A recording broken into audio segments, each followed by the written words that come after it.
এই পর্যায়ে সংক্ষিপ্ত বক্তব্য দেওয়ার জন্য আহ্বান সাবেক মেম্বার লিটন মেম্বারকে সংক্ষিপ্ত বক্তব্য দেওয়ার জন্য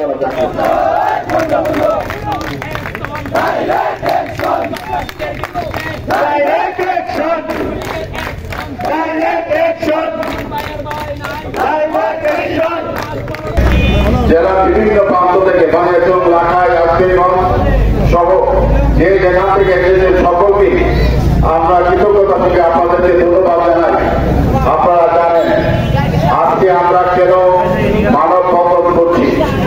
আপনারা জানেন আমাদের এই সোনারঘাটের মাটি কোটা সন্তান আমাদের একটি আন্দোলনের মহানায়ক, আমাদের বর্তমান সোনারঘাট মাধবপুর জাতীয় সংসদের সম্মানিত সংসদ সদস্য, উনি শুরু থেকেই আমাদের এই মাঠ থেকে যাত্রা শুরু করেছিলেন সেই অন্যায় এবং দুর্নীতির বিরুদ্ধে।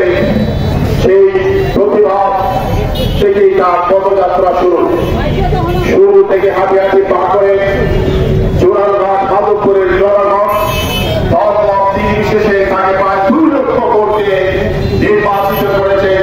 পার্লামেন্টের চেয়ে বেশি ভোট পেয়ে কেউ সদস্য হয়েছে আমার জানা নেই। সারা বাংলাদেশের আয়োজন, সারা বাংলাদেশের মানুষের নয়নের জমি আমাদের এই জননন্দিত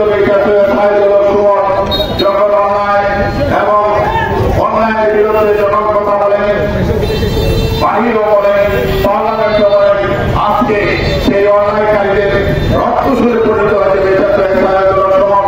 কিন্তু তাদেরকে জানিয়ে রাখতে চাই সমান এদেশের মানুষের মনের মধ্যে যেভাবে জানা করে নিয়েছে, যেভাবে সাধারণ মানুষের হৃদয়ে জানা করে নিয়েছে, বাংলাদেশ স্বাধীনতার পরে 93 থেকে কোনো লোক এরকম করে জানা করে নিতে আমি দেখি নাই, আমার জানা নাই।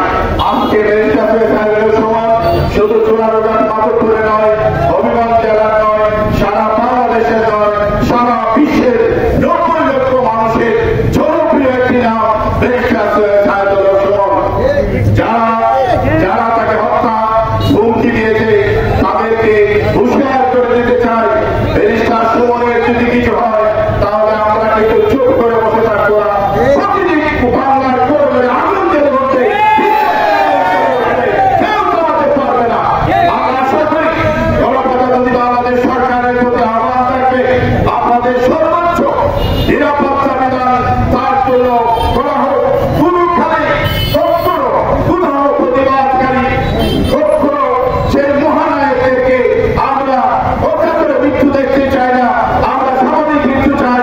বাংলাদেশের মানুষ আর এরকম সুবর্ণ হারাতে না হয় সেই বিষয়ে আপনারা সচেতন থাকবেন, সজাগ থাকবেন। আমরা সেই নিরাপত্তা রাখতে ব্যক্ত করতে চাই। আজকে আমরা যারা মানববন্ধন করছি, আমরা যদিও আমরা আজকে হবিগঞ্জ জেলার ক্রীড়া পরিবারের সদস্যরা আমরা মানববন্ধন করছি, মনে রাখবেন বাংলাদেশের প্রতিটি ক্রীড়াঙ্গনের পরিবারের সদস্যদের আজকে এই প্রতিবাদের মাধ্যমে আপনাদেরকে জানিয়ে দিতে চাই যে ব্যবসা সুমানের কি হবে, আমরা কাউকে ছাড়বো না।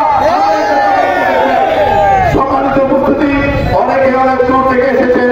আমরা সোনারঘাট খেলোয়াড় কল্যাণ সমিতি, প্রাক্তন খেলোয়াড় কল্যাণ সমিতি, হবিগঞ্জ জেলা সহ সকলকে আন্তরিকভাবে ধন্যবাদ জানাই। আরো অনেক নেতৃবৃন্দ রয়েছেন, আমার সিনিয়র খেলোয়াড়বৃন্দ রয়েছেন, বিশেষ করে সোনারঘাটের কিংবদন্তি ফুটবলার যাদের নাম শুনলে আমরা